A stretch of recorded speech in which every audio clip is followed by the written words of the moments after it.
In this second video on how to use SpaceClaim Engineer 3D CAD software, we're going to look at how to create a sketch, trim lines that we don't need, and then pull it into a three-dimensional shape. So I'm going to go back down here and just choose my previous window. The first thing I'm going to do is click on Plan View. That allows me to look down directly on my grid. In the Sketch command up here we have various different ways of drawing shapes. So for instance, a rectangle, we've got circles, you've got 3-point circles,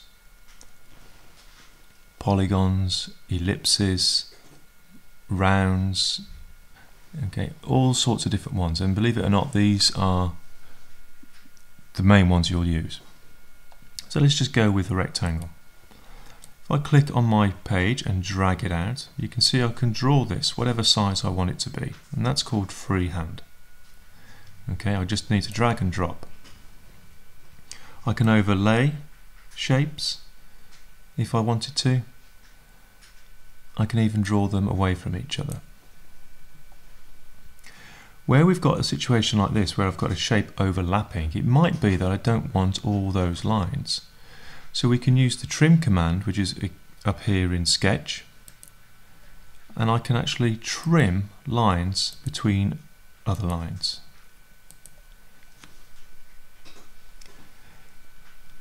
If I want to delete a whole object, I can select it by dragging a box over it and then just press delete. Now, doing this way without using dimensions is what I tend to call by eye or freehand. But quite often it's better if you can use dimensions. So let's just go to rectangle again.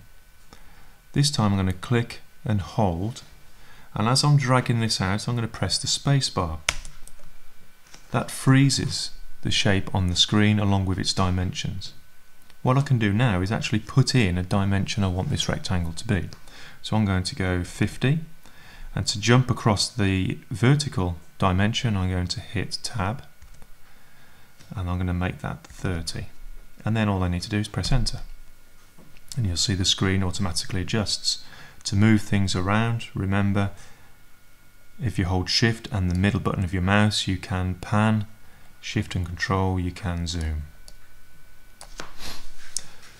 So we've drawn two different sketches there, one with two overlapping shapes that we've trimmed away middle lines, drawn by freehand, the other one drawn using dimensions or constraints. To make these three-dimensional, I need to use the pull command in the edit tool. The best thing to do here now is actually to click back on isometric to put it into what will become a 3D view. Now if I click on pull, you'll see the shapes have gone a green colour, the grid has disappeared, and when I hover over a shape with my mouse I get an arrow pointing up, but I also get two faint yellow arrows either side of my cursor pointing up and down. Those faint yellow arrows are actually telling me which direction I can actually go in. So let's have a look. I'm going to click and hold, and I'm going to move my arrow up, or I can take it down. So once again I can just pick a height, whatever looks good, and then release my mouse, and I've made that object three-dimensional. Let's look at on this one.